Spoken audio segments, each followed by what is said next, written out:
내 부모를 공경하라. 에베소서 6장 1절로 3절 말씀.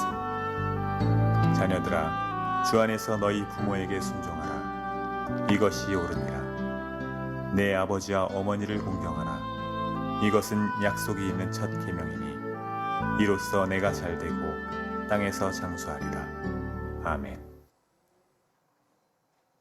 오늘도 복된 주일입니다. 우리 주님께서 삼부 예배 예배당에 모여서 예배드리는 여러분들과 또 인터넷으로 하나님을 경배하는 사랑하는 성도들, 지금 이 자리에 여러분들과 함께 계심을 믿습니다. 아멘. 5월 둘째 주일, 어버이 주일입니다. 부모를 공경하라는 말은 이제 생소한 말처럼 들리는 시대에 우리는 살고 있습니다. 부모 공경은커녕 부모를 학대하고 부모의 가슴에 한이 맺히게 하는 자식들이 많습니다. 자, 지금 하는 얘기는 실화입니다. 실화. 미국에서 한 노인이 자기가 기르던 강아지에게 1,560억 원을 유산으로 물려줬습니다. 그리고 강아지를 사육하는 사육사에게 1년에 5천만 원의 연봉을 주겠다고 유언했습니다. 그리고 이제 개가 죽으면 그 연봉을 빼고 1,560억 원 중에 남은 돈을 동물보호소에 기증하도록 했습니다. 그런데 이 노인에게 아들이 하나 있었거든요. 이 외동 아들에게는 유산을 10억을 남겨줬습니다. 그러니 아들이 화가 났어요. 도대체 어떻게 내가 개보다도 못한가? 개에게는 1,560억 원을 주고 나에게는 고작 10억 원을 주다니 이게 말이 됩니까? 판사님, 억울합니다. 바로 잡아주세요 하면서 변호사를 사서 소송을 제기했습니다. 자, 재판을 받습니다. 판사가 이 아들에게 묻습니다. 젊은이, 1년에 몇 번이나 아버지를 찾아뵈었는가? 아무 말도 못합니다. 두 번째 질문. 돌아가시기 전에 아버지가 즐겨 드신 음식 무엇인 줄 아는가? 아무 말도 못합니다. 세 번째, 전화는 얼마 만에 한 번씩 했지? 입이 있어도 할 말이 없습니다. 전화를 안 했으니까요. 네 번째, 아버님 생신이 언젠지 얘기해 보겠나? 역시 아무 얘기도 못합니다. 그때 판사가 아버지가 돌아가시기 전에 유언으로 남긴 비디오를 틀어줍니다. 거기는 아버지가 이렇게 유언합니다. 내 재산 1,560억을 내 사랑하는 개에게 물려주고 사육사에게는 매년 5천만 원씩을 주고 내 아들에게는 10억을 유산으로 물려줍니다. 혹시 내 아들이 이에 대해 불평을 하거든 아들에게는 1달러, 약 1,000원, 1,000원만 물려주세요. 아버지의 유언을 다 틀어놓은 판사는 이렇게 판결합니다. 자네에게는 아버지의 유언을 따라 1달러 1,000원입니다. 1달러를 상속하기로 판결한다. 땅. 이 이야기는 실화입니다. 얼마나 부모의 마음에 한이 맺히게 하고 부모를 섭섭하게 했으면 부모가 재산을 개에게 물려주고 아들이 원망하면 일불만 주라고 했겠습니까? 사랑하시는 성도 여러분, 오늘 어버이 주일에 부모를 공경하라는 하나님의 말씀을 깊이 가슴에 새기는 귀한 시간이 되기를 축원합니다. 기독교는 부모 공경을 대단히 중요하게 생각하고 가르치는 종교입니다. 하나님이 10계명을 주셨는데 그 중에 제5계명은 출애굽기 20장 12절에 내 부모를 공경하라 하는 명령입니다. 저는 오늘 본문 에베소서 6장을 중심으로 내 부모를 공경하라라는 제목으로 하나님의 말씀을 전하려고 합니다. 자, 첫째로 부모에게 순종하라라고 성경은 우리에게 가르칩니다. 에베소서 6장 1절을 보십시오. 자녀들아, 주 안에서 너희 부모에게 순종하라. 순종하라는 말은 부모님의 인격이 훌륭하기 때문에 순종하라는 말이 아닙니다. 부모의 학력이 높거나 사회적 지위가 높거나 나에게 잘해주기 때문에 순종하라는 말이 아닙니다. 나의 부모이기 때문에 순종하라는 말입니다. 순종하다라는 단어의 헬라어 원어는 휘파쿠어라고 하는 단어인데 이 헬라어 휘파쿠어는 두 단어가 합성된 것입니다. 휘포 플러스 아쿠어라고 하는 단어가 합성된 단어가 순종하다 휘파쿠어입니다. 휘포는 전치사 아래에라는 뜻이고 아쿠어는 듣다라는 것입니다. 그러므로 휘파쿠어는 아래에서 듣는다라는 의미가 있죠. 그래서 이 뜻은 경청하다, 귀를 기울이다 라는 뜻을 가지고 있습니다. 부모가 내게 말할 때에 말대꾸하거나 부모의 말을 무시하거나 딴짓하면서 들은 채 만채 하거나 하지 말고 귀를 기울여 부모가 하는 말을 잘 듣는 태도가 순종이라는 것입니다. 그런데 누가 순종해야 돼요? 자녀들아 순종하라고 하죠. 자녀라는 단어가 헬라어로 테크논인데 이 단어는 후손을 가리키는 단어입니다. 그러므로 자녀라 그래서 어린아이들 아니에요.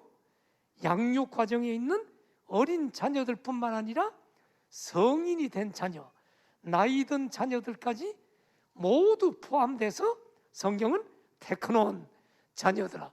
그러니까 이 자리에 계시는 여러분, 여러분이 나이가 50이 됐든 60이 됐든 여러분의 부모님이 있잖아. 여러분들을 다 포함해서 오늘 자녀들아라고 성경은 기록하고 있습니다. 이 자녀들아는 이 세상 모든 사람은 나이에 관계없이 부모에게 순종해야 한다는 것입니다. 자, 에베소서 6장 1절을 보십시오. 부모에게 순종하는 것이 이것이 옳으니라라고 성경은 이야기합니다. 무슨 말입니까? 부모에 대한 자녀의 순종은 정당한 도리라는 말입니다. 저는 지금 돌이켜보면 저희 부모님은 다 세상을 떠나셨지만 제가 저희 아버지 살아계실 때 여러 가지 내게 교훈을 많이 했어요. 그런데 제가 아버지 얘기를 그렇게 귀담아 듣지 않았어. 어떤 때는 같은 말을 3번, 4번 할 때가 있거든요. 그러면 좀 귀찮아진 적이 있어요. 예를 들면 뭘 먹어라. 내가 지금 한두 살 먹은 아이도 아닌데 뭘 먹어라. 뭐 꼭꼭 씹어 먹어라. 그래서 아이 그만 좀 하세요. 내가 알아서 먹을게요. 거기다가 밤에나 새벽에 나갈 때는 노란색이나 빨간색이나 이런 옷을 입고 가라. 까만 옷을 입지 마라. 그래서 내가 알아서 입을게요. 내가 지금 애입니까? 내가 우리 아버지에게 그렇게 얘기를 했는데 지금 세상을 떠나시고 내가 가만히 돌아보니까 새벽에 운전하잖아요. 그리고 캄캄한 밤에 골목이나 이런 데 운전할 때가 있어요. 어떤 때 이렇게 운전을 하다 보면 시커먼 옷을 입은 사람들이 저 횡단보도를 건너도 시커멓게 보이는 거야. 그러니까 우리 아버지는 높아심에서 색깔 있는 옷을 입으면 교통사고로부터 뚜렷이 보이니까 지켜진다는 의미에서 자식을 위해서 얘기했는데 나는 그런 이야기가 듣기 싫다고 들은 채 많지 않은 것을 지금 생각하면 얼마나 후회가 되고 죄송스러운지 모르겠습니다. 동영상을 빠르게 한번 보도록 합니다.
아버지는 3살 난 아들을 데리고 공원에 갔습니다. 참새 한 마리가 날아와서 앉았습니다. 너무너무 신기해서 아들이 아빠 저게 무슨 새예요? 참새란다. 아빠 저게 무슨 새예요? 참새란다. 아빠 저게 무슨 새예요? 참새란다. 아빠는 21번이나 묻는 아들의 질문에 너무너무 그 아들이 좋아하는 것을 보고 21번이나 너무너무 기쁘게 참새란다 대답을 했습니다. 그런데 아버지가 늙었습니다. 늙으면 기억력이 깜빡깜빡하고 많은 사람들이 치매가 옵니다. 금방 얘기한 걸 잊어버립니다. 아들에게 묻습니다. 아들아, 저게 무슨 새니? 참새예요. 아들아, 저게 무슨 새니? 참새예요. 아들아, 저게 무슨 새니? 아들은 책을 팽개치면서 참새라고 3번이나 얘기했는데 자꾸 물어봐요. 자, 사랑하시는 여러분, 우리가 부모님에게 잘해야 돼요. 우리는 다 늙습니다. 그리고 언젠가는 정신이 오락가락하고 죽습니다. 여러분, 영화 배우들이 굉장히 상을 받기를 원하는 상이 있는데 그게 뭔지 아세요? 아카데미 상입니다. 바로 미나리라고 하는 영화에 윤여정 씨가 아카데미 주연상을 대한민국 배우로서 최초로 받았습니다. 굉장히 영광스러워했습니다. 그런데 아카데미 나무주연상을 받은 사람이 누군지 압니까? 안소니 홉킨스라고 하는 89살, 85세 된 유명한 영화 배우입니다. 그 영화가 4월 달에 개봉이 됐는데 영화를 꼭 한번 보십시오. 제가 봤습니다. 더 파더, 아버지라고 하는 영화입니다. 여기 안소니 홉킨스는 알츠하이머를 겪고 있습니다. 치매가 왔습니다. 딸이 있습니다. 딸은 아버지가 알츠하이머를 겪고 있으니까 굉장히 아버지 모시는 것이 힘듭니다. 치매의 부모를 모셔본 분들은 다 알 것입니다. 너무너무 힘듭니다. 그런데 그 영화의 마지막에 이 딸은 아버지를 할 수 없이 요양원으로 보냅니다. 그리고 런던에서 파리로 떠납니다. 그리고 일주일에 한 번 요양원에 아버지를 만나러 옵니다. 나는 이 영화를 보면서 굉장히 가슴에 찡한 감동을 받았습니다. 그 안소니 홉킨스가 연기도 잘했지만 많은 사람들이 늙으면 겪어야 하는 과정이구나. 내가 어제 제 아내와 저녁을 먹고 우리 밖에 산책을 하자 하면서 공원을 산책하면서 제가 제 아내에게, 우리 사모에게 이런 얘기를 했습니다. 여보, 우리 죽음을 위해서 기도를 많이 하자. 우리의 죽음이 아름답도록, 그리고 절대로 우리도 기억력이 깜빡깜빡하는 순간이 올 텐데 자식들에게 절대로 짐이 되지 않도록 당신과 나는 노후를 철저히 준비해서 우리의 인생을 우리가 책임지자. 내가 어제 아내에게 같이 걸어가면서 그 얘기를 했습니다. 여러분, 부모가 내게 똑같은 말 여러 번 할 때 잘 귀를 기울여 들어주십시오. 그것이 순종하다, 휘파쿠어라고 하는 단어의 뜻입니다. 그렇다면 질문이 생깁니다. 부모가 예수님 믿지 마라, 도둑질해라 이런 말에도 순종해야 합니까? 에베소 6장 1절을 보십시오. 성경은 자녀들아 주 안에서 너희 부모에게 순종하라라고 이야기합니다. 주 안에서란 말은 어떤 의미입니까? 부모님의 명령과 주님의 명령이 서로 상충될 때, 반대가 될 때 어떻게 해야 하는가? 성경은 주님의 명령에 순종하는 것이 더 마땅하다고 합니다. 주님의 명령에 순종하기 위해서 부모의 명령에 순종하지 않았다고 해도 그것은 불순종이 아니라는 말입니다. 그러나 주 안에서 순종하라는 말을 부모에게 불순종하려는 구실로 삼으면 안 됩니다. 에베소서와 쌍둥이 서신인 골로새서를 한번 보십시오. 골로새서 3장 20절에 보면 자녀들아 모든 일에 부모에게 순종하라. 이는 주 안에서 기쁘게 하는 것이니라. 여기는 주 안에서 순종하라는 말이 없습니다. 여기는 모든 일에 부모에게 순종하라고 성경은 가르칩니다.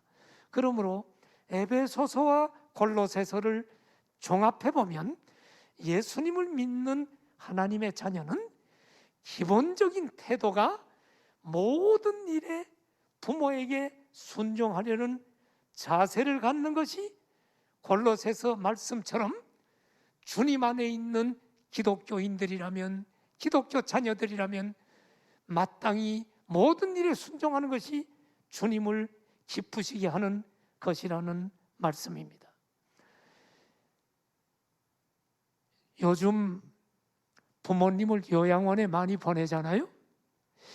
그런데 코로나로 말미암아 요양원에 계신 부모를 면회를 지금 잘 못합니다. 코로나 때문에. 그래서 요양원에 있는 부모들은 가족들이 나를 버렸다라고 생각하는 경우가 왕왕 있다는 글을 내가 읽어본 적이 있습니다. 어제 어버이날입니다. 요양원에 계시는 부모님을 찾아뵈러 갑니다. 옛날 같으면 다 마스크 벗고 부모님을 껴안기도 하지만 지금은 어떡합니까? 멀찌감치 서서 마스크 쓰고 카네이션 하나 드리고 뭐 필요한 것 드리고 또는 이런 유리창 같은 것을 사이에 두고 아버지 어머니를 보고 이런 모습을 보면서 참 안타까움을 금할 수가 없었습니다. 성도 여러분, 우리는 부모에게 순종하시기를 축복합니다. 두 번째로 한 걸음 더 나가서 부모를 공경하라고 성경은 가르칩니다. 에베소 6장 2절을 보십시오. 내 아버지와 어머니를 공경하라. 공경이라는 말은 부모의 말을 마지못해 순종하는 차원이 아니라 부모님을 존경하는 마음으로 순종하는 것을 말합니다. 공경하다라는 헬라어 원어는 티마오라고 하는 단어인데 그 뜻은 뭐냐면 티마오는 경의를 표하다, 가치를 높이 평가하다, 존경하다 이런 뜻을 가진 단어입니다.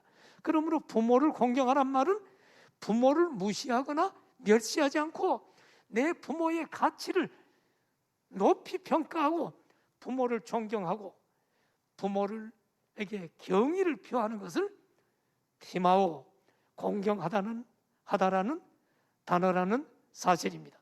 그러므로 여러분, 공경이라는 것은 순종 이상의 미덕이며 공경이 없는 순종은 종의 태도와 같은 것입니다.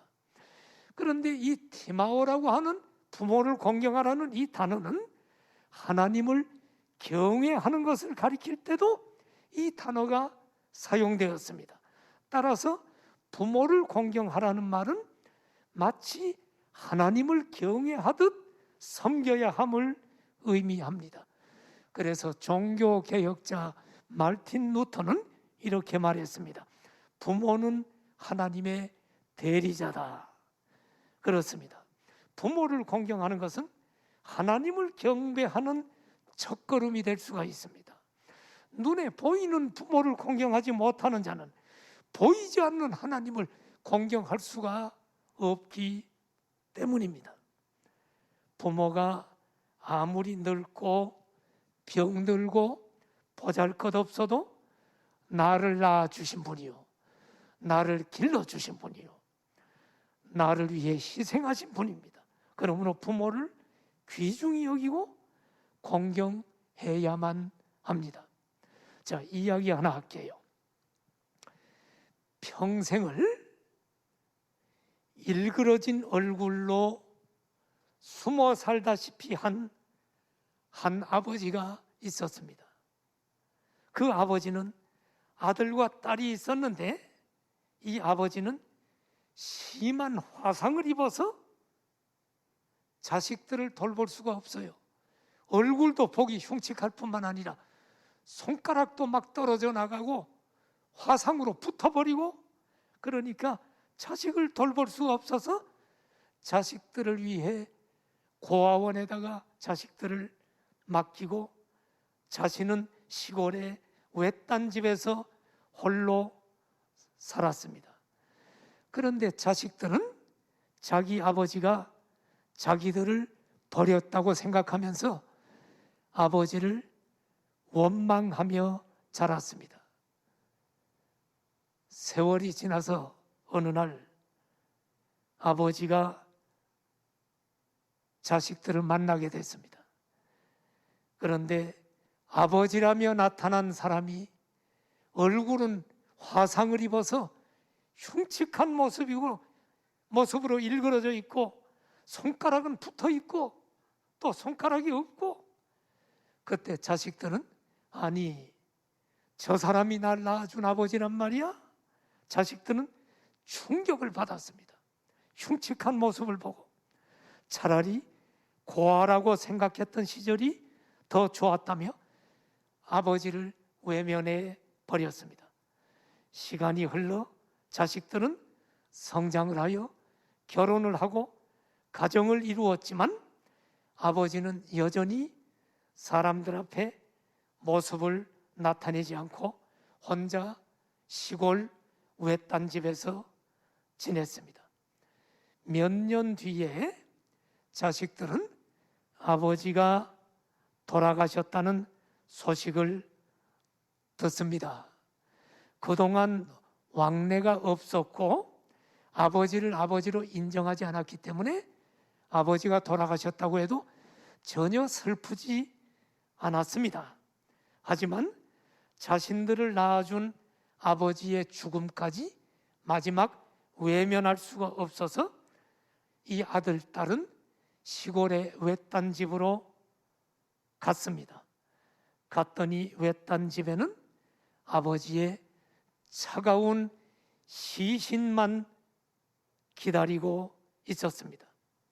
마을 노인 한 분이 문상을 와서 이렇게 말합니다. 아들, 딸에게, 당신들의 아버지께서 평소에 버릇처럼 이런 말을 했다오. 나는 죽어서 화장하는 거 싫어. 그러니 뒷산에 묻히기를 원해. 이 말을 알려줍니다. 하지만 자식들은 아버지를 산에다 묻으면 명절이나 때마다 찾아와서 무덤을 관리해야 되니까 귀찮다는 생각이 들어서 화장을 해야겠다고 말합니다. 이제 아버지를 화장하고 돌아온 자식들은 다시 아버지의 짐을 정리하면서 이제 불에다가 태우기 시작했습니다. 평소 덮었던 이불이랑 옷가지들을 비롯해서 아버지의 흔적이 배어 있는 물건들을 몽땅 끌어내서 다 불태웠습니다. 마지막으로 책들을 꺼냈습니다. 그리고 불 속에다가 책을 집어넣는데 얼른 보니까 아버지의 빛바랜 일기장이 있는 걸 보고 얼른 불이 붙는 일기장을 불을 끄고, 연기가 나는 일기장을 불을 끄고 한 장 한 장 넘겨가며 읽기 시작했습니다. 아들은 일기장을 읽다가 통곡하며 웁니다. 일기장 속에는 아버지가 그 흉한 얼굴을 가지게 된 사연이 쓰여 있었던 것입니다. 일기장 끝에는 죽은 아내와 아이들에게 쓰는 편지가 있었습니다. 한번 읽어드릴게요. 여보, 내가 당신을 여보라고 부를 자격이 있는 놈인지조차 모르겠습니다. 그날 당신을 업고 나오지 못한 나를 용서해 주구려. 울부짖는 어린아이들의 웃음소리를 뒤로 하고 당신만을 업고 나올 수가 없었다고. 이제 당신 곁으로 가려고 하니 너무 나를 나무라지 말아주오. 덕분에 아이들은 잘 자라고 있다고. 비록 아버지로서 해준 것이 없지만 말이요. 이제 아들, 딸들에게 쓴 편지가 있습니다. 보고 싶은 내 아들, 딸에게 평생 너희들에게도 아버지 역할도 제대로 못하고 이렇게 짐만 되는 삶을 살다가 가는구나. 염치불구하고 한 가지 부탁을 하려 한다. 내가 죽거들랑 절대로 화장은 하지 말아다오. 난 불이 싫단다. 평생 밤마다 불에 타는 악몽에 시달리며 30년 넘게 살았단다. 그러니 제발 뒤늦게 자식들은 후회하며 통곡했지만 이미 아버지를 화장한 뒤였습니다. 사랑하시는 여러분, 나의 부모가 어떤 모습이든 부모를 공경하라. 부모에게 순종하라. 부모를 공경하는 것은 에베소서 6장 2절에 보니까 하나님의 약속 있는 첫 계명이라고 성경은 이야기합니다. 첫 계명이라는 말이 뭐예요? 몇 가지 해석이 있는데 두 가지를 소개하겠습니다. 첫 계명이라는 게 뭐냐? 하나는 매우 중요한 계명이다. 부모를 공경하는 건 매우 중요한 계명이다. 이런 해석이 하나 있어요. 또 하나는 하나님이 10계명을 줬는데 1계명부터 4계명은 하나님과 관련된 계명이고 5계명부터 10계명은 인간과 관련된 계명인데 인간과 관련된 계명 중에 첫 번째가 5계명이죠. 그것이 부모를 공경하라는 계명입니다. 그런 의미에서 지금 첫 계명이라고 한다라는 해석입니다. 자, 둘 다 일리가 있죠. 자, 그러면 여러분, 어쨌든 부모를 공경하는 자에게 주시는 약속은 어떤 약속일까? 부모를 공경하는 자에게 주시는 약속. 에베소 6장 3절에 보면 내가 잘되고 땅에서 장수하리라. 두 가지 복입니다. 부모를 공경하는 자는 이 땅에서 잘된대요. 그리고 장수한대요. 자, 먼저 첫째, 잘된다는 걸 생각합시다. 이 세상에서 잘된다는 말은 육체적으로도 건강하고 물질적으로도 복을 받는 것을 말합니다. 성경에 부모를 공경해서 잘된 사람이 있나요? 많죠? 아브라함의 아들 이삭은 모리아 산에서 제물로 드려질 때 늙은 아버지를 힘으로 밀치고 죽지 않을 수도 있었습니다. 그러나 그는 죽어도 아버지가 하는 대로 순종하면서 제단에 자기를 묶을 때 아무런 저항 없이 순순히 죽어도 아버지에게 순종했던 것을 보게 됩니다. 하나님은 아버지 아브라함에게 순종한 이삭에게 한없는 복을 줬습니다. 농사를 지으면 100배의 결실을 맺었고 우물을 파기만 하면 파는 곳마다 물이 콸콸 쏟아지는 복을 주셨습니다. 또 한 사람 예를 들어볼까요? 룻기에 나오는 이방 여인 룻입니다. 그는 시어머니 나오미를 잘 공양했습니다. 결국 그는 예수님의 조상이 되는 놀라운 복을 받게 됐습니다. 부모를 공경하는 자, 잘 되는 복을 주시는 줄로 믿습니다. 두 번째는 장수한다는 약속입니다. 부모를 주 안에서 순종하고 공경하는 자녀들은 하나님의 뜻대로 사는 자들이기 때문에 장수한데 그런데 이 장수는 이 땅에서 장수만 얘기하는 게 아닌 것 같아. 왜냐하면 부모 공경 안 하는 사람도 오래 사는 사람이 있잖아요. 부모 공경하는데도 일찍 죽는 사람이 있죠. 그런데 보편적으로 부모님과의 갈등이 없는 사람이 건강하게 오래 사는 것을 봅니다. 그러나 이 땅에서만이 아니라, 이 땅에서 장수하는 것뿐만이 아니라 이 사람은 하나님의 명령을 따라 믿음으로 사는 사람이기 때문에 미래에 영원히 사는 영생의 장수, 이 복을 받아 누리는 줄 믿습니다. 자, 한 가지 이야기를 마지막으로 하려고 합니다. 지금 하는 이야기는 실화입니다. 눈이 수북히 쌓이도록 내린 어느 추운 겨울날이었습니다. 강원도 깊은 산골짜기를 두 사람이 걸어가고 있습니다. 한 사람은 나이가 지긋한 미국 사람이었고, 한 사람은 젊은 청년 한국 사람이었습니다.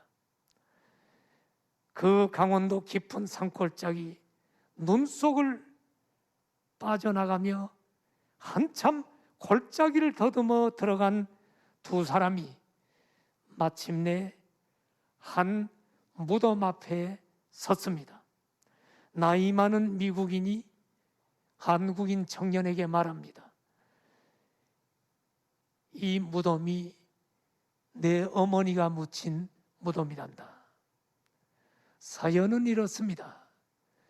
1950년 6.25 동란이 일어나고 그 이듬해 일사후퇴 때 1월 4일, 얼마나 추워요. 1월달 추운 겨울날 치열한 전투 속에서 한 미국 병사가 강원도 깊은 골짜기로 후퇴를 하고 있었는데 무슨 이상한 소리가 자꾸 들립니다.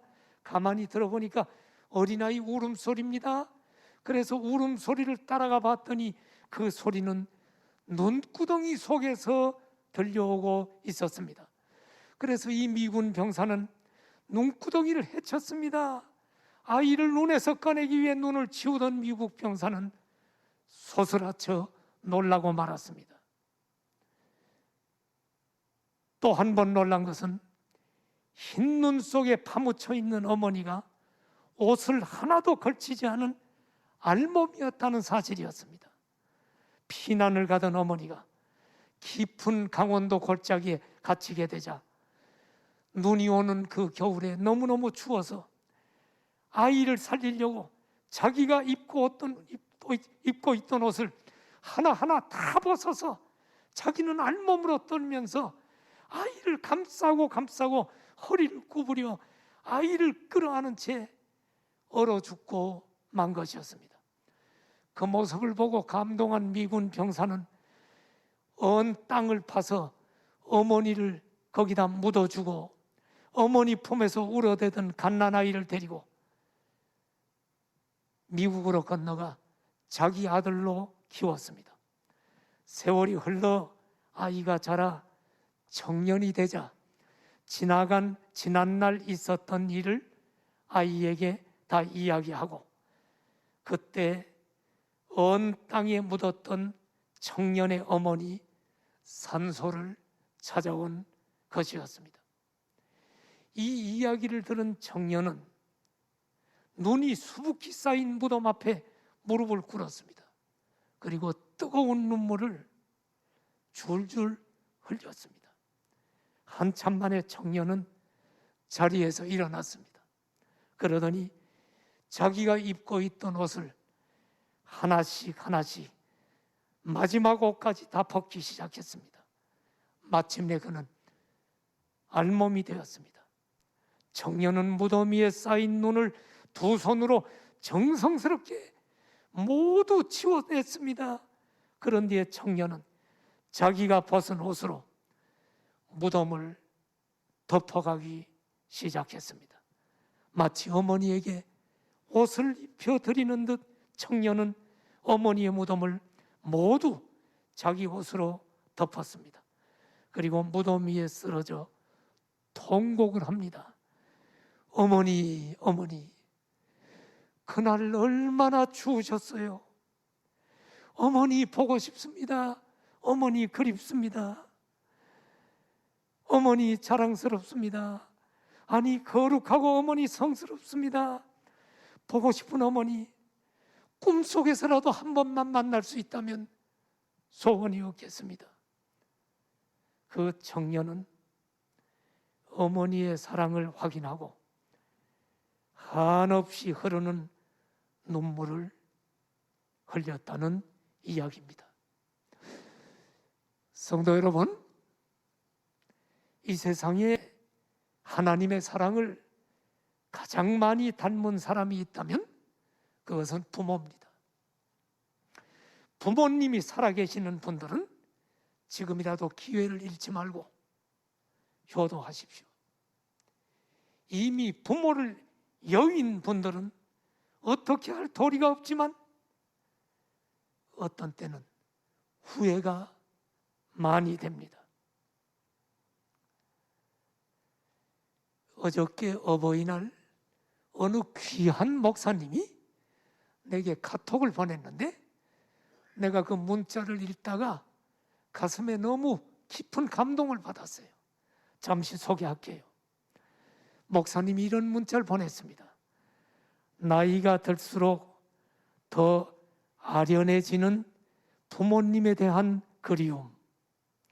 어찌하여 살아생전 효도하지 못했을꼬.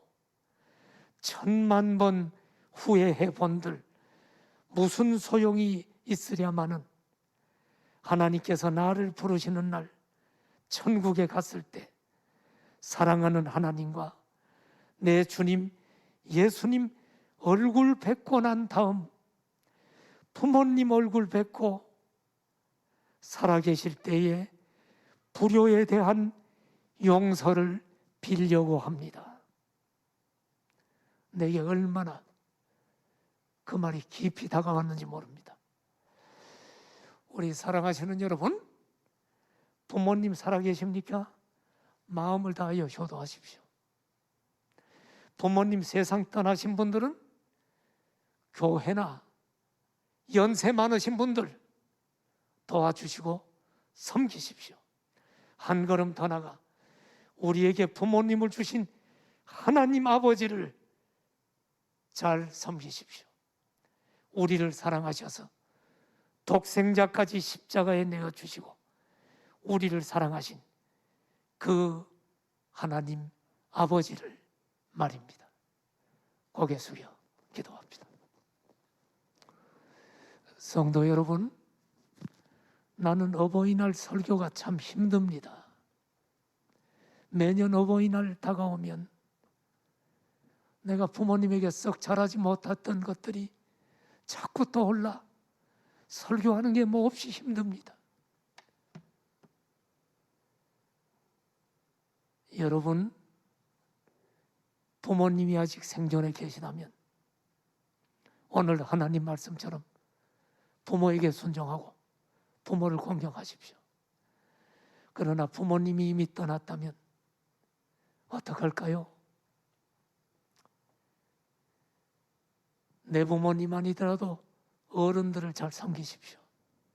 그리고 무엇보다 우리 부모님을 나에게 주신 하나님 아버지 앞에 우리의 일생을 충성하며 삽시다. 우리 동성으로 같이 기도합시다. 할렐루야. 하나님 아버지 감사합니다. 오늘 어버이 주일입니다. 하나님 아버지 어버이 주일에 부모를 공경하라는 주의 말씀을 우리가 들었습니다.